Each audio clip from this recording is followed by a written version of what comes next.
So after my last champion review on Alawi got some really good feedback, I've decided to make this series into a regular thing. I enjoy talking about some of the elements of champions that many other YouTubers don't typically touch on in their own videos, and it would probably be pretty fun to do a new video for each champion rework that comes out. But while we wait for the Poppy rework to go up on the live client, today we're going to be doing a sort of retro review on one of the oldest champions in League, Anivia. Anivia has had probably the weirdest life cycle of any character released. She's been around the game forever, yet hasn't ever really been changed. Most older champions require reworks, champion updates, or at least some sort of tweaks to their abilities to keep them relevant throughout the years. This is more true now than ever, with each new release having a dash, a knock up, a stun, and of course what would they be without that delicious percent max health true damage ability. Yet that's not really been the case with Anivia. Anivia is a champion who hasn't always been great. She's not always a must pick or ban in solo queue and doesn't always fit into a meta perfectly, but she's someone who's gone through over 6 years of play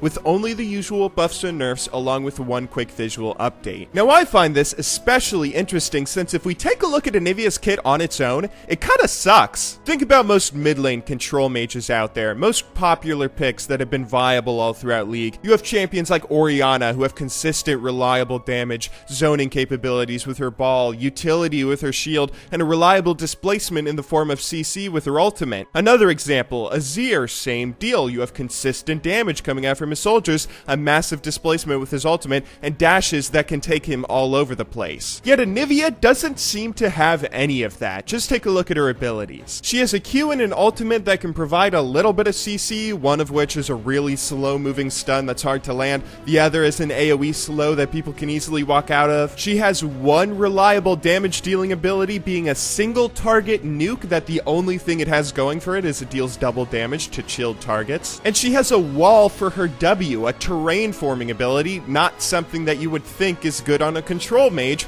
a role typically meant to be bursting down opponents. If you look objectively at each of the abilities individually, Anivia isn't that impressive of a champion and can be hard to wrap your head around. I'm sure any mid laners out there that remember the first time they bought and started playing Anivia will probably remember just how awkward it was. But for those of you that continued sticking with her, eventually you will inevitably begin figuring a few things out. If you dedicate enough time to her, you'll start discovering various combos she has, little ways to play her, and eventually you'll come across a realization that I think is the coolest thing about the champion. A lot of Anivia's abilities aren't meant to be a consistent source of damage, rather they're supposed to let you deal more damage and have all these cool little synergies. So for instance, her ultimate can synergize with her Q. Anivia can walk up to someone, chill them by dropping down her ultimate, and the slow moving Q will become a million times easier to land as a result, but then the Q also synergizes back with the ulti because when you land the Q, it stuns your opponents, keeping them in the ulti AoE, dealing more damage over time. Her wall, the W, also has a similar kind of synergy with both of these abilities. Again, it's terrain, it's not an ability that's physically capable of dealing damage on its own, but if it's placed in the right spot, a good wall forces opponents to move in certain directions,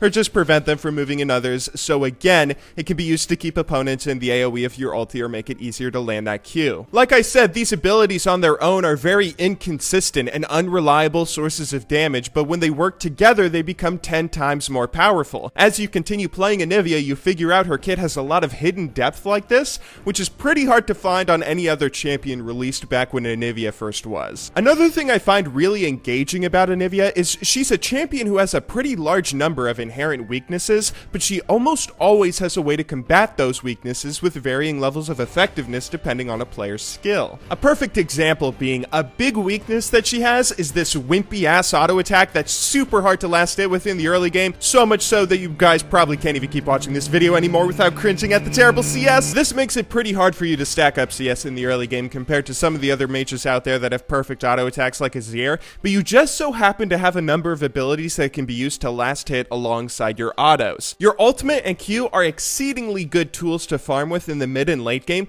and they make farming progressively easier as the game goes on, rewarding skilled players for making it through the early game. Speaking of CSing, that ties into another sort of weakness. In the early game, Anivia is astonishingly frail and hardly does any damage. This comes from the fact that Anivia has really low base damages on all of her abilities, but pretty good AP ratios that allow her to scale. On top of your lack of abilities that deal consistent burst damage, this will prevent you from being a huge threat in the early game, but again, your abilities that can be used to farm very efficiently, missing little CS, allow skilled players to item up quick enough that their E Anivia will be two-shotting peasants well before level 18. Another quick final example here being you also happen to have the worst base health pool that any mage has in the entire game, on top of no movement ability as a built-in escape, meaning that in laning phase you pretty much have a snowball's chance in hell. However, you have this big beautiful passive that turns you into an egg if you die, meaning that although a lot of other bursty mid laners might be able to tear through your health bar once, you have a second chance at life and can often come back swinging if they misjudge their own damage, overextending as they try and kill you. Anivia feels like a really well-designed champion because, like a well-written character in a book or movie, she has real weaknesses. She has all these tiny little details or nerfs that prevent her from being overpowered, yet Riot was smart enough to make sure players always had a way to combat those weaknesses, typically with varying levels of effectiveness depending on their skill, with basic mechanics and knowledge of the champion. This means if you're a pleb who first picks Anivia in ranked when you've never played her before, you're gonna get punished for it. You have weaknesses in your champion that an opponent can exploit if you aren't careful.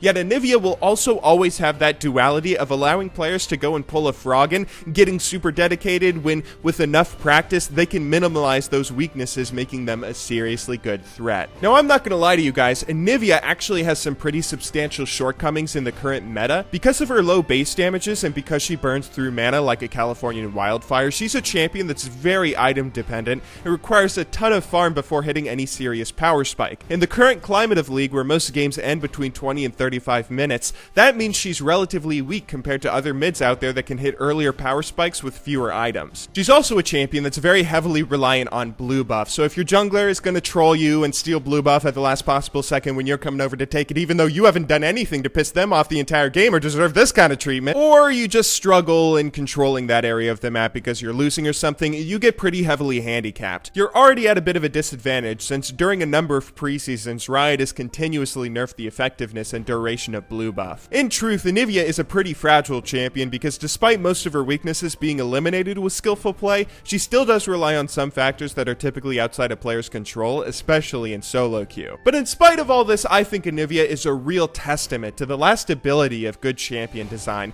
Honestly, I'm a little scared to think that Riot might eventually rework her somewhere down the line, but until that day happens, I'm going to continue enjoying this brilliantly worked kit. Also, she just so happens to have some of the best skins in the game in my opinion, so there's that. I hope you guys all enjoyed watching this champion review. I will see you all in the next video, but until then, thank you very much for watching. Good luck in solo queue, and have a wonderful day.